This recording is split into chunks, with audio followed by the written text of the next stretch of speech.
Olá, meu nome é Vera Pedreira dos Santos Pepe, sou professora universitária e gostaria de partilhar com você um dos temas de meu interesse, a dislexia. Hoje vou falar sobre alguns sinais de alerta, o diagnóstico, o tratamento, vou dar dica de um filme e também vou dar dica de alguns sites para aqueles que quiserem estudar, ler sobre o tema. Vamos lá. Alguns sinais de alerta da dislexia são histórico familiar, atraso na aquisição da linguagem, problemas com consciência fonológica. Como eu disse, aqui são pouquíssimos exemplos só para ilustrar.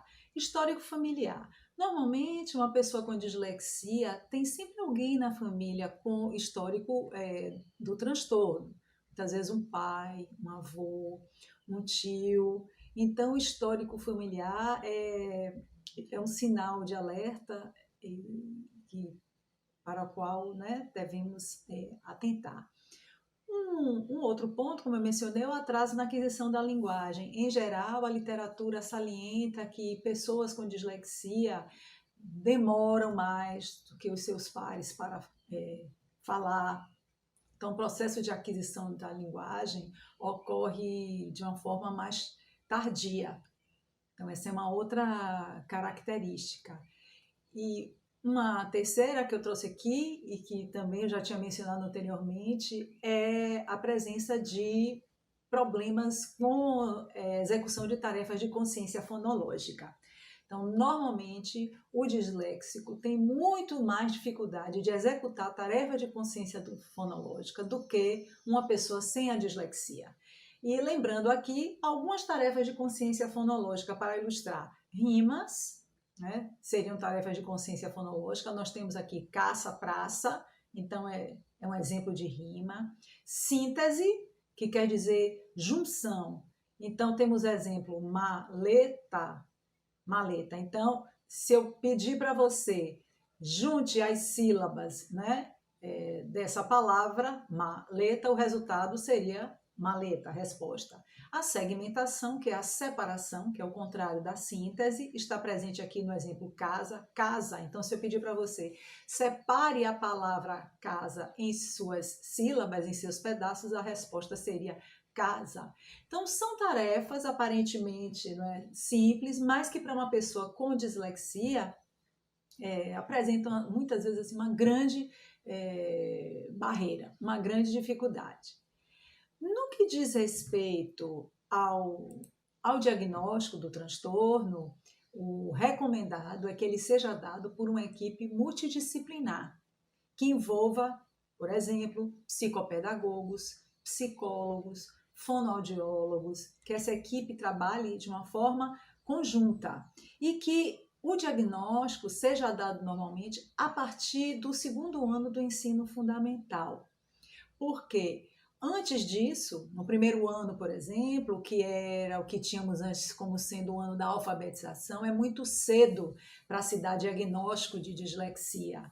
Então, é recomendado que seja já com a alfabetização, o período da alfabetização concluído e a partir do segundo ano do ensino fundamental. Muitas vezes até indicações de a partir do terceiro ano, mas em geral a partir do segundo ano do ensino fundamental. E é claro que numa avaliação, né, para diagnóstico vão ser aplicados testes de leitura, de escrita, de memória, de atenção, testes envolvendo psicomotricidade,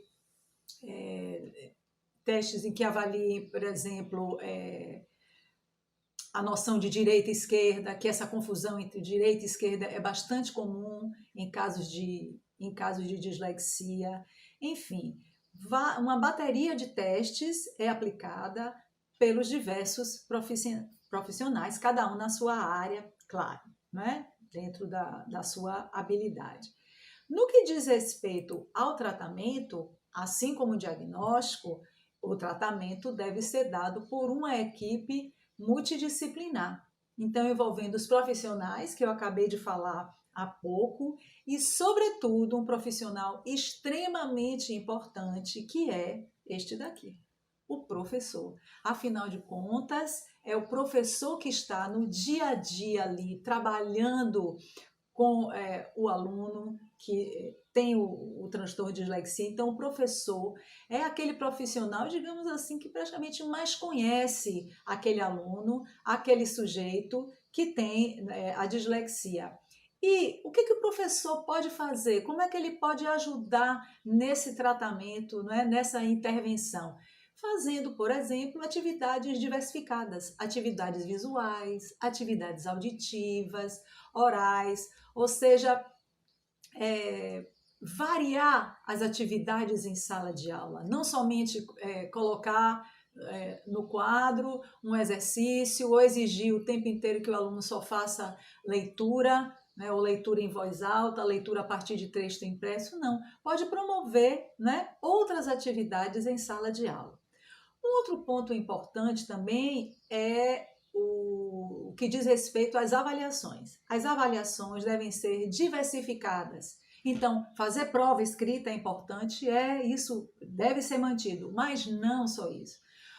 O aluno pode fazer provas orais, por exemplo, porque na dislexia, os estudos mostram que o indivíduo, na dislexia, o indivíduo, por exemplo, consegue interpretar melhor um texto quando ele ouve aquele texto do que quando ele lê aquele texto, justamente porque o problema, né, referente à leitura. Então, promover avaliações diversificadas. O tempo ser ampliado, tanto para as atividades em sala de aula, as atividades do dia a dia, como para as avaliações. Simplificar as instruções que são dadas ao aluno, sejam elas oralmente em sala de aula, sejam elas instruções que vêm nas questões de exercícios em sala de aula, simplificar instruções em provas. Então, quanto mais objetiva a instrução for, quanto mais simples ela for, melhor para o aluno.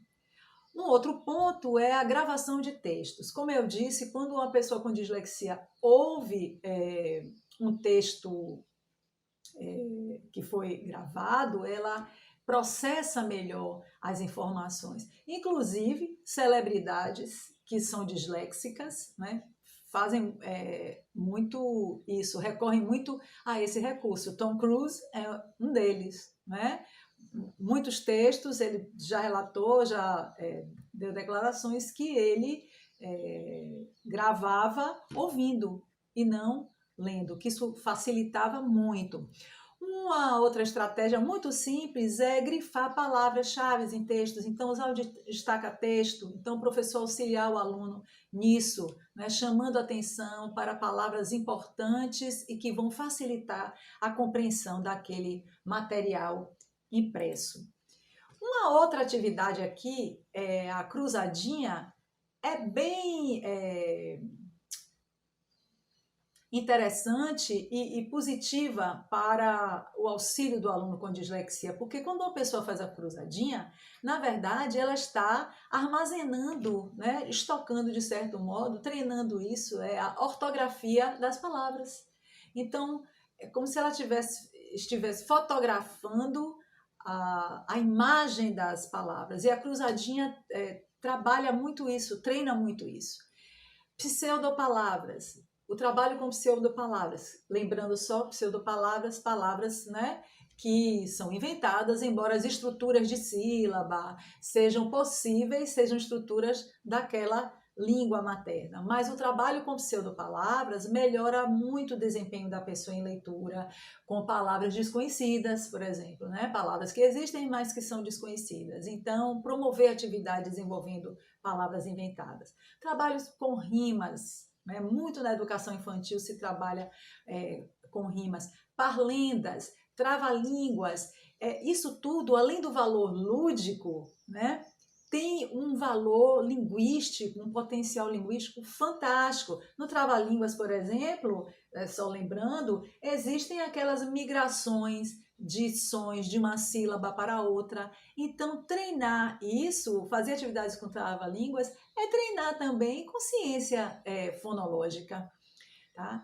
E com relação ao método, fala-se na literatura, né, do poder benéfico, positivo do método fônico, porque envolve justamente esse trabalho com sons, relações, sons, letras. Então, o método fônico é bastante salientado em estudos sobre dislexia como sendo um método bastante positivo, né, nesses casos. No próximo slide aqui, nós temos,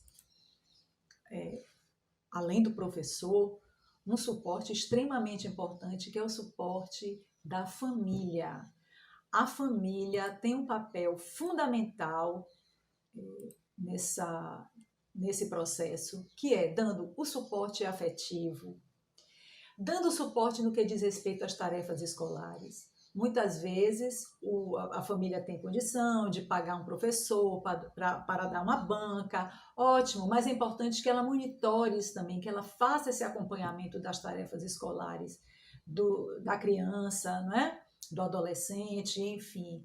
A família também tem um papel importante no estabelecimento de rotinas. Se a rotina é importante para as pessoas sem dislexia, é claro que elas, se as rotinas são importantes para a pessoa sem dislexia, é claro que elas serão importantes também para pessoas com dislexia. Aliás, rotina é importante na vida de todos nós, não é verdade?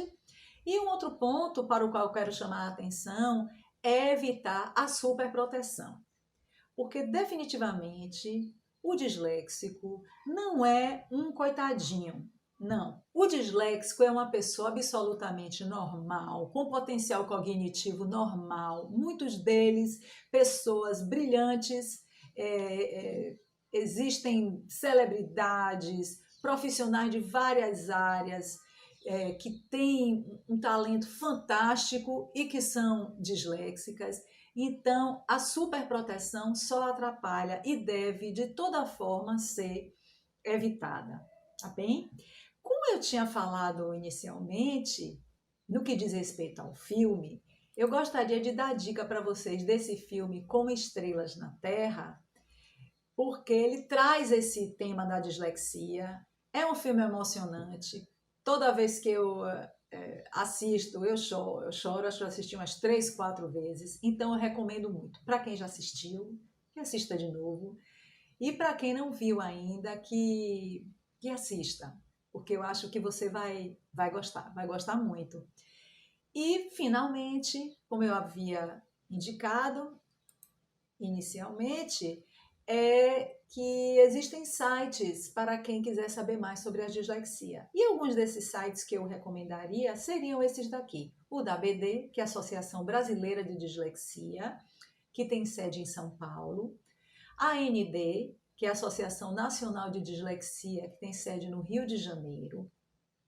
A IDA, que é a Associação Internacional de Dislexia, cuja sede está nos Estados Unidos, e a Associação Britânica de Dislexia, com sede na Inglaterra. Acessando esses sites, você poderá ver estudos de caso, perguntas e respostas, o próprio conceito de dislexia, depoimentos, eventos, né, congressos, cursos que são dados. Então, eu recomendo bastante, caso você tenha também esse interesse, como eu, sobre esse tema maravilhoso que é a dislexia.